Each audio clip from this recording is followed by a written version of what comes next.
Baik, kita lanjut untuk perhitungan gaya dalam aksial atau gaya batang ya. Dengan cara kita membuat irisan atau potongan seperti jadi yang pada struktur kita ini diminta adalah batang 9, 17, 2, 11, 2, 5, 3. Otomatis 9, 17, 2 ini saya buat dalam satu potongan. Oke, saya buat dalam satu potongan, saya sebut potongan A. Sedangkan untuk 11, 2, 5, dan 3 saya sebut potongan B. Jadi kita sebenarnya di sini hanya cukup membuat dua potongan saja. Oke. Nah, untuk pertama adalah potongan A. Saya sebut potongan A. Maka yang kena irisan itu adalah batang 9, 17 dan batang 2. Jadi ini ada 9, 17 dan 2. Di sini kita ketahui ada RAV. RAV tadi yang nilainya adalah 51,25. Baik. Di sini ada RAH 0, P1, P2. Oke.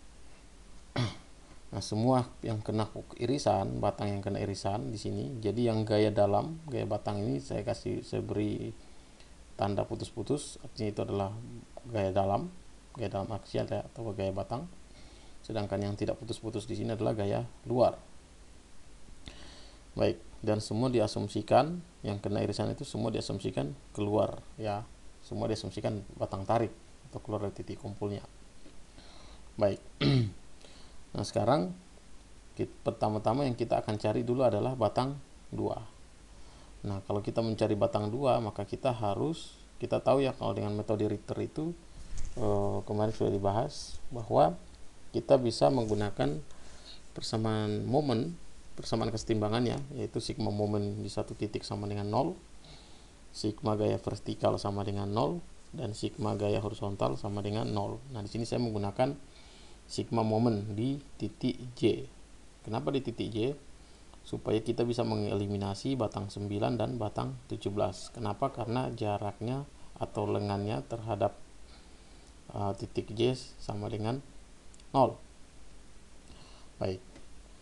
Nah, sigma momen di titik J sama dengan 0, sehingga RAV, jaraknya lengan arahnya ke atas, dikali jaraknya adalah tentu saja 4, dikurang P1 kali jaraknya 4, ditambah S9 kali 0, ditambah S17 kali 0, dikurang ya.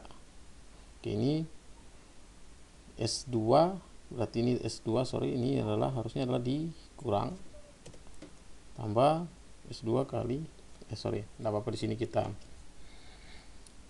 S2 ditambah, di sini saya harus pakai dalam kurung minus S2 kali 3.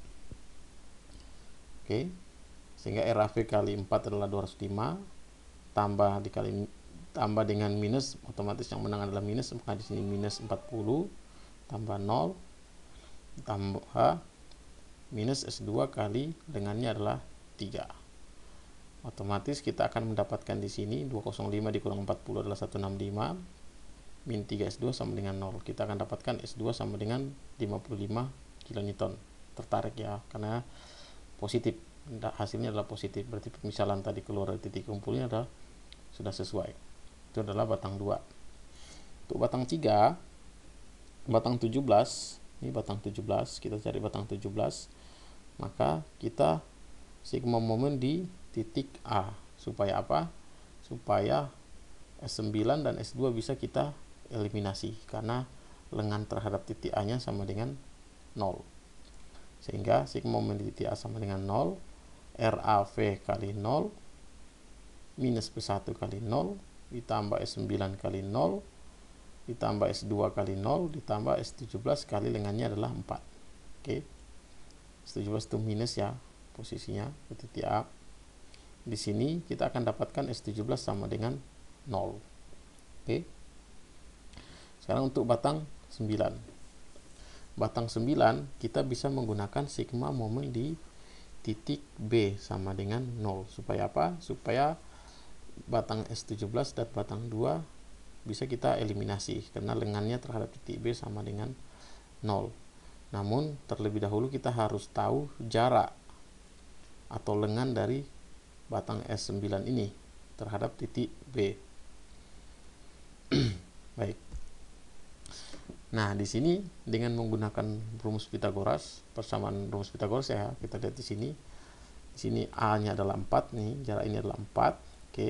B-nya adalah 3, tingginya adalah 3 dan C-nya otomatis 5. 3 4 5. Oke.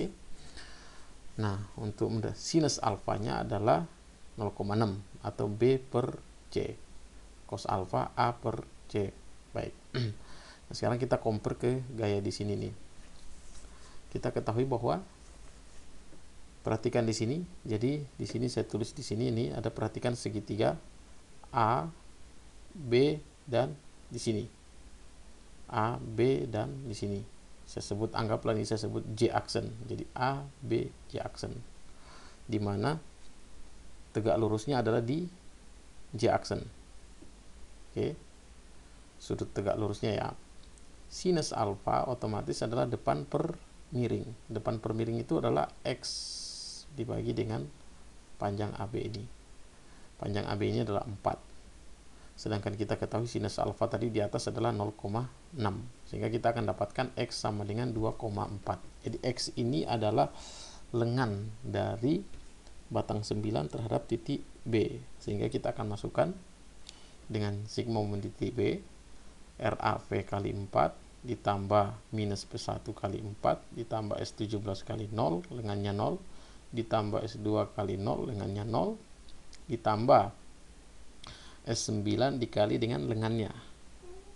Lengannya adalah X, itu sama dengan 0. Di sini kita masukkan angka. Kita akan ketemu di sini 205, 40, 0 dan S9 kali X.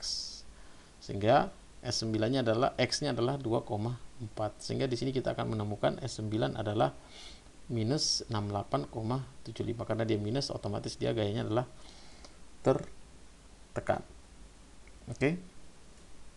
Nah, sekarang kalau kita mau coba uji dengan menggunakan sigma gaya horizontal maupun sigma gaya vertikal, di sini saya menggunakan sigma gaya horizontal. Apakah dengan kita menghitung dengan sigma horizontal, apakah hasilnya sama dengan kita menggunakan sigma momen di titik B? Baik, perhatikan di sini. Saya pakai sigma gaya horizontal sama dengan 0. Otomatis RAH, walaupun RAH sama dengan 0 ya, ditambah S9 horizontal, kita uraikan. Jadi S9 kita uraikan, S9 horizontal dan S9 vertikal. Di sini kita pakai komponen yang horizontal, berarti S9 horizontal ditambah S2 sama dengan 0. Baik, S9 horizontal ditambah S2. S2 kita sudah dapatkan di atas tadi, S2 adalah 55 sama dengan 0. Sehingga kita akan mendapatkan S9 horizontal adalah minus 55 kilonewton. Nah, sekarang kita perbandingkan dengan cara yang sama. Coba diperhatikan di sini. Jadi di sini ada kalimat dengan memperbandingkan gaya terhadap jarak masing-masing, kita peroleh. Baik. S9 yang sisi miring ini kita perbandingkan tentu saja dengan sisi miringnya adalah 5. Oke. Akan sama dengan S9 horizontal berbanding jaraknya adalah 4. Oke. Sehingga kita akan mendapatkan S9, jadi kita kali silang, S9 horizontal dikali 5 dibagi 4. Sehingga kita akan dapatkan S9 sama dengan minus 68,75. Dia harus sama dengan ini. Nah, ini sama, berarti perhitungan sudah sesuai. Oke. Baik. Nah, untuk potongan B, kita akan lanjut di video selanjutnya.